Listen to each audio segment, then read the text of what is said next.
this is bigger than one just incident. This is bigger than what just happened here in Ferguson.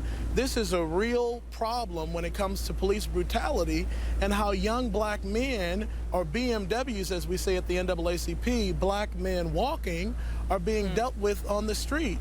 I've spoke to some national leadership. I serve on the NAACP's National Board of Directors, where I'm one of 7 youth board members, and my colleagues have reached out to me because it appears that there seems to be this lack of care for black life.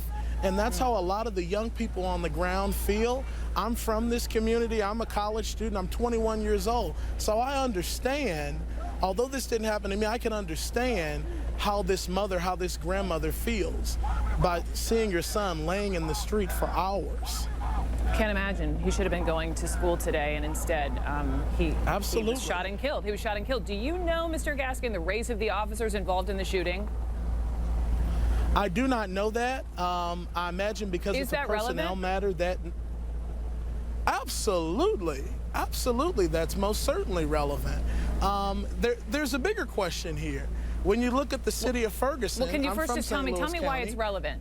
Just tell me why it's relevant, and then you can make a bigger point. It's relevant because most of the time in urban communities, or communities in general, especially minority communities, the law enforcement does not reflect the demographic.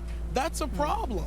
You know, studies with diversity show if you look like me, I look like you, you're able to communicate with me a little better, especially when you have a police department that has had consistent problems with how they deal with young people, with how they deal with African Americans. Has this particular police department had issues?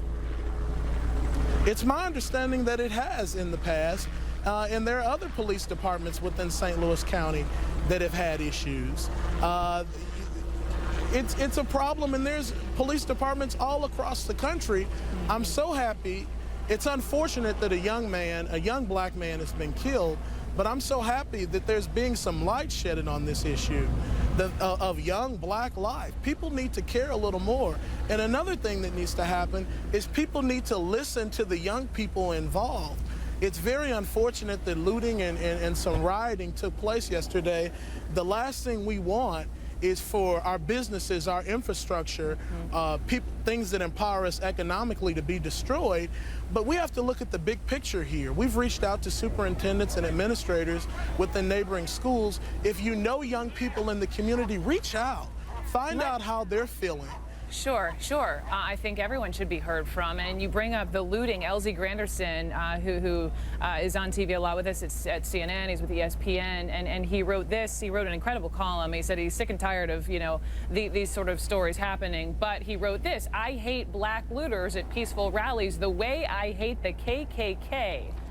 How would the NAACP respond to that? How so? That's a problem. Our message to everyone, you know, we want to do things the NAACP way.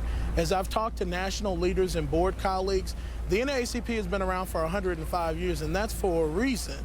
That's because we do things the proper way, and that's with nonviolence, but as well as being proactive and asking the hard questions and getting to the point, and and hoping that law enforcement will be transparent with us.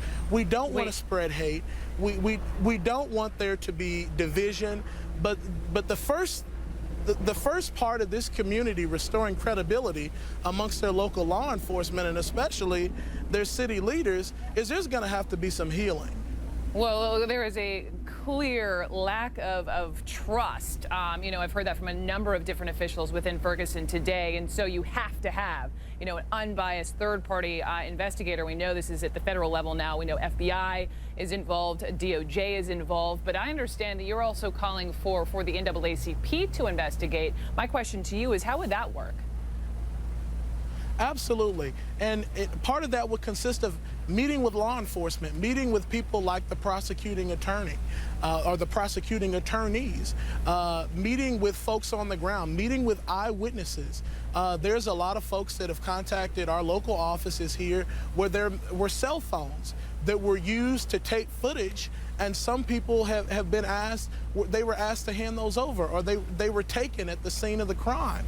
Those types of things. Those are things that anger people, but the NAACP can certainly do its own set of research.